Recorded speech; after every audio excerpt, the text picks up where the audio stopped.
15-бөлүм. Салыкчылар менен күнөөкөрлөрдүн баары Исанын сөзүн угуш үчүн ага жакын келишти. Фарисейлер менен мыйзам окутуучулар болсо, ал күнөөкөрлөрдү кабыл алып, алар менен бирге тамактанат деп күңкүлдөштү.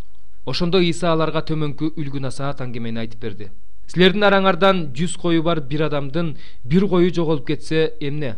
Ал 99-ун талаага калтырып коюп, жоголуп кеткен бир коюн издебейби? Тапкандан кийин кубанып аны ийнине көтөрүп алып, үйүнө келет да досторун, коңшуларын чакырып аларга жоголуп кеткен коюмду таптым. Менин кубанычыма ортоктош болгула дейт. Силерге айтып коеюн, ошол сыяктуу эле тобо кылууга муктаж эмеспиз деген 99 адил адамга караганда, тобо кылган бир күнөөкөр үчүн асманда чоң кубаныч болот. Же 10 драхмасы бар бир аял бир драхмасын жоготуп алса, эмне ал чырак күйгүзүп алып, үйүн шыпырып аны тапмайынча тырышып издебейби? Тапкандан кийин курдаштар менен коңшуларын чакырып аларга мен жоготкон драхмамды таптым, менин кубанычыма ортоктош болгула дейт. Силерге айтып коеюн, ошол сыяктуу эле бир күнөөкөрдүн тобо кылганы үчүн да Кудайдын периштелери кубанышат. Иса дагы мындай деди. Бир кишинин 2 уулу бар экен. Алардын кенжеси атасына: "Ата, менин энчимди бер" дейт. Ошондо атасы балдарына мал мүлкүн бөлүп берет. Көп өтпөй кенже уулу энчисинин баарын алып, алыскы бир өлкөгө жөнөп кетет. Ал жактан ал жаман жолго түшүп, өзүнүн мал мүлкүн ыгы жок ысырап кылат. Баардыгын түгөткөндөн кийин ошол өлкөдө катуу ачарчылык болуп, ал муктаж боло баштайт. Ошондо ал ошол өлкөнүн бир адамына барып, жабышып жалданат. Ал киши аны өзүнүн талаасына жиберип, чочколорун кайтартып коет. Ал чочколор жеген жемиш менен курсагын тойгузганына ыраазы болмок. Бирок ага аны да эч ким бербейт.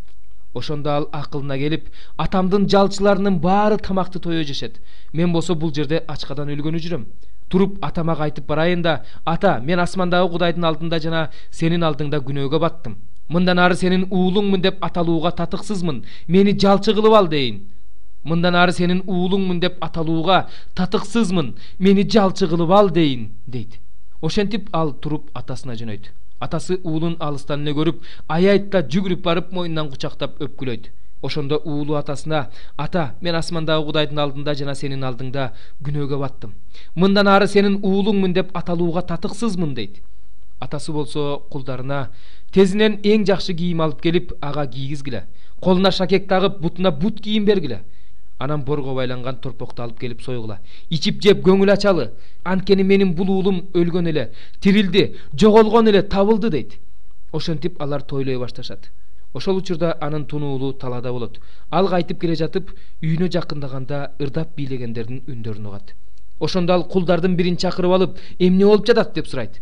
Кул ага: "Сенин иниң келди. Атаң баласын аман эсен көргөн үчүн борго байланган торпокту сойдуртту" дейт. Муну укканда анын ачуусу келип, үйгө киргиси келбейт. Атасы сыртка чыгып аны чакырат.